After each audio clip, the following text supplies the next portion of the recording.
baluarte da verdade, o grande mistério da piedade, piedade de Deus por nós.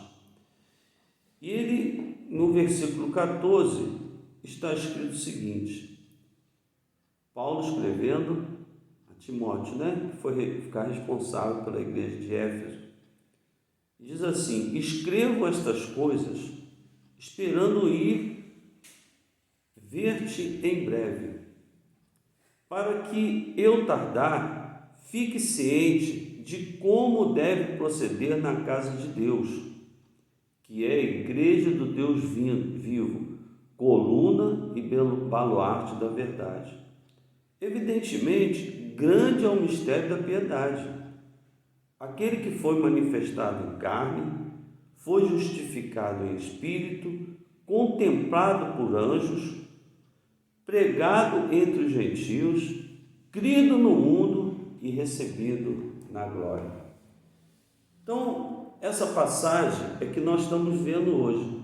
E para que a pessoa entenda o que está escrito aqui nessa passagem, verdadeiramente tem que ter o Espírito Santo na vida dele. O Espírito Santo, uma pessoa que nasceu de novo, nasceu para Deus agora. Não no nascimento de pai e mãe, mas o nascimento do Espírito Santo, o batismo do Espírito Santo.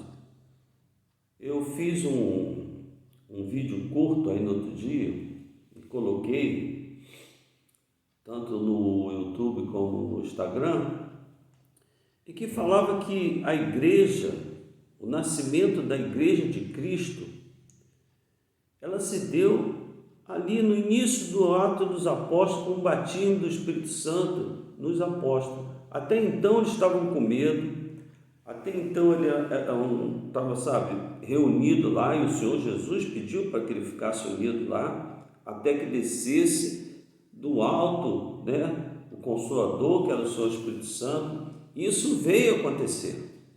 Mas depois que aconteceu essa descida do Senhor Espírito Santo, batismo nos apóstolos, Pedro fez ali o primeiro discurso.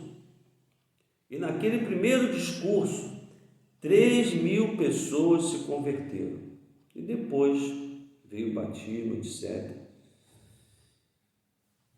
E o que eu quero dizer com isso? Eu quero dizer que só o batismo do Espírito Santo na vida da pessoa, o nascer de novo, é que pode mudar a situação do ser humano para com Deus, a crença do ser humano para com Deus. O que eu tenho visto por onde eu ando, às vezes as pessoas falando algo da Bíblia que não está escrito, não tem conexão.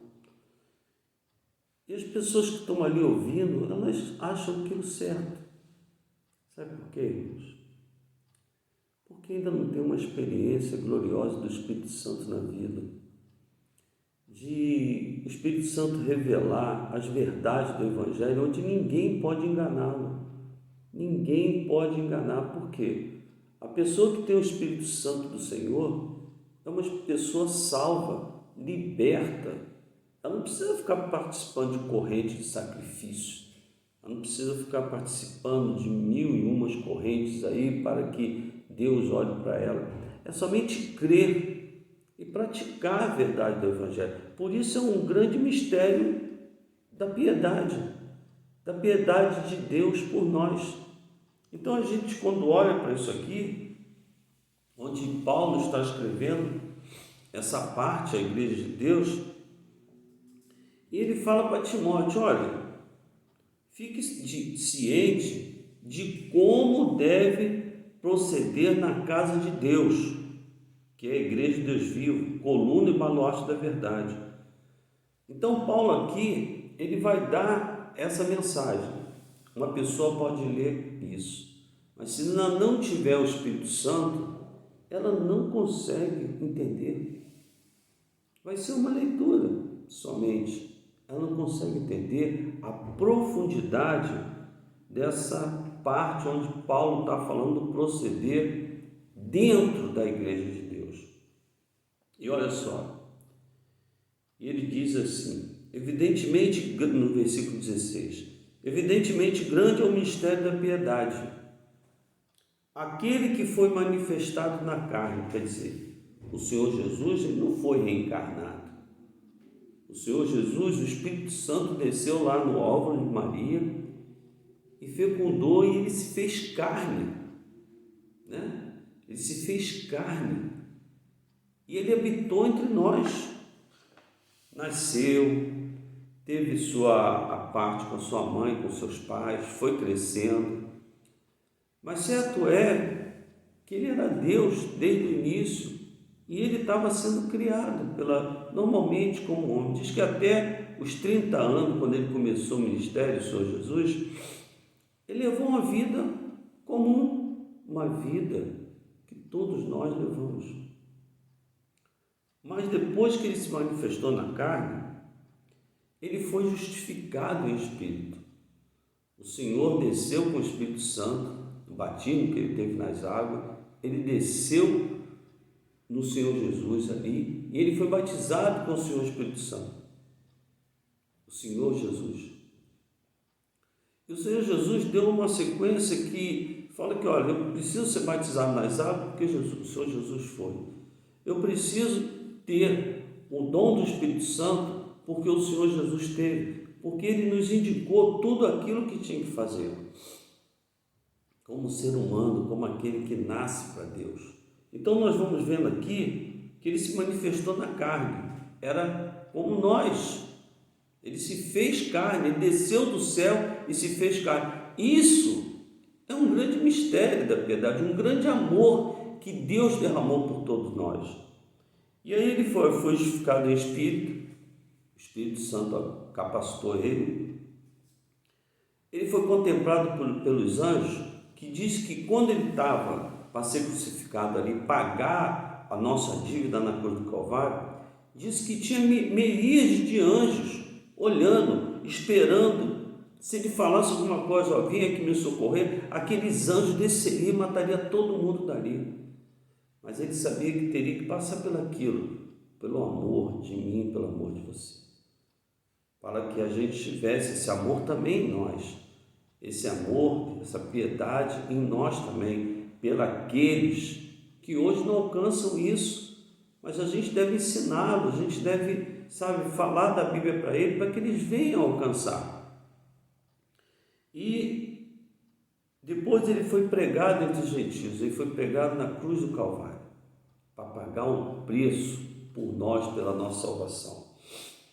E ele foi crido no mundo. Olha, o Senhor Jesus fez isso, iniciou-se um novo calendário. Hoje nós estamos em 2014, 2021 da era cristã. Então tu vê que já se passaram aí anos e anos, e vê que o mundo, se não conhece quem foi o Senhor Jesus, vê se esqueceram. Às vezes a gente pergunta por alguém que foi muito famoso no passado, a pessoa já não sabe nem quem é. Os jovens, se perguntar aos jovens, quem foi? Vamos botar aí, né? Elvis Presley, por exemplo.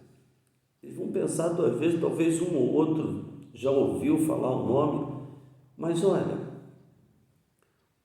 o Senhor Jesus todo mundo conhece. E na palavra de Deus diz que ele seria pregado pelo mundo todo, e quando todo mundo ouvisse, ele viria para buscar a sua igreja. Essa igreja aqui, a igreja de Cristo, não é a igreja A, a igreja B. Às vezes eu vejo pessoas se gabando das suas igrejas. Minha igreja é assim, minha igreja é essa. Mas ele não vem buscar a denominação, ele vem buscar a igreja de Cristo, a igreja dele, a igreja daqueles que se reúnem para falar a verdade, para viver a verdade de Cristo. E aqui continua assim, ele foi criado no mundo e recebido na glória. Hoje o Senhor Jesus, ele está lá na glória, não é verdade? Ele está na glória, está sentado ao lado do Pai. Ele nos ensinou quem é o Pai. Deus está sentado lá do lado dele. E para que você entenda esse mistério aqui, quem que o Senhor Jesus enviou para nós?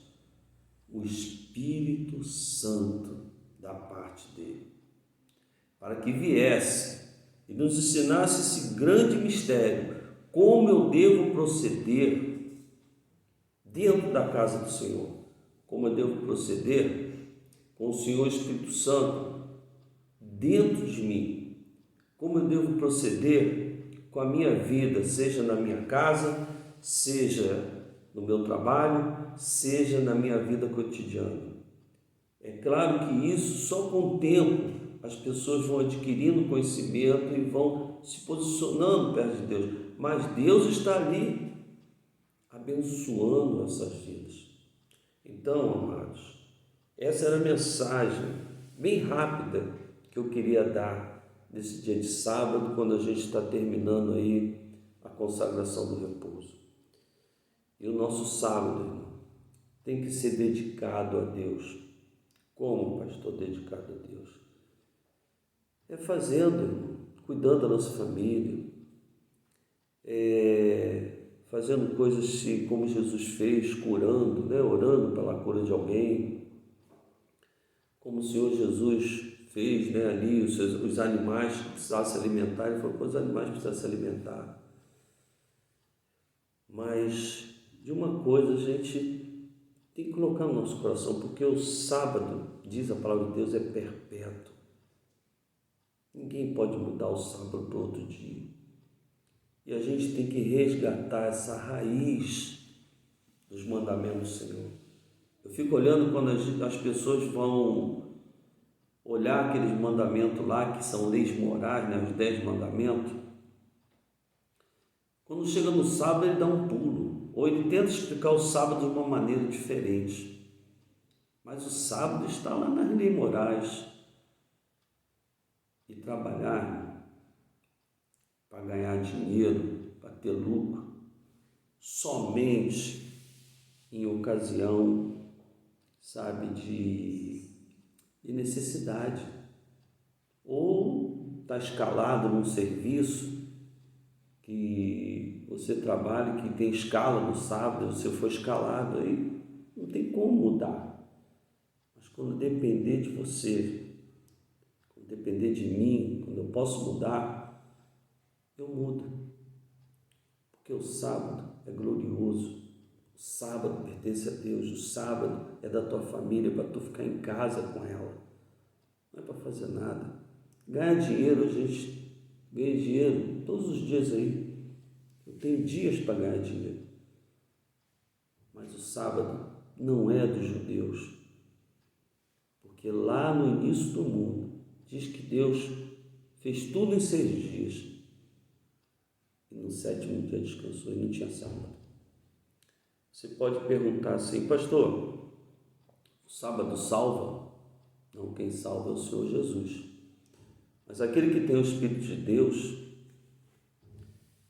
ele tenta olhar para a Escritura e tenta adequar a sua vida, tenta colocar a sua vida dentro dos padrões que o Senhor Jesus estabeleceu.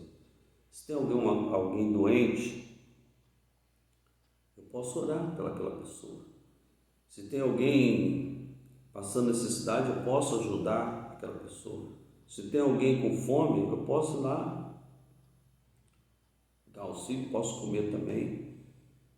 Se o meu jumento cai se eu tenho um jumento e o jumento cai numa vala lá, eu posso retirar aquele jumento da vala, porque o sábado traduz a misericórdia.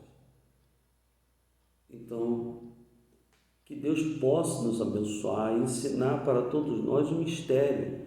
É claro que isso não vai salvar, mas quando eu tenho o Espírito Santo vai me conduzir à verdade do Evangelho. E ninguém poderá me tirar da verdade do Evangelho. A verdade do Evangelho é uma coisa sublime para cada um de nós.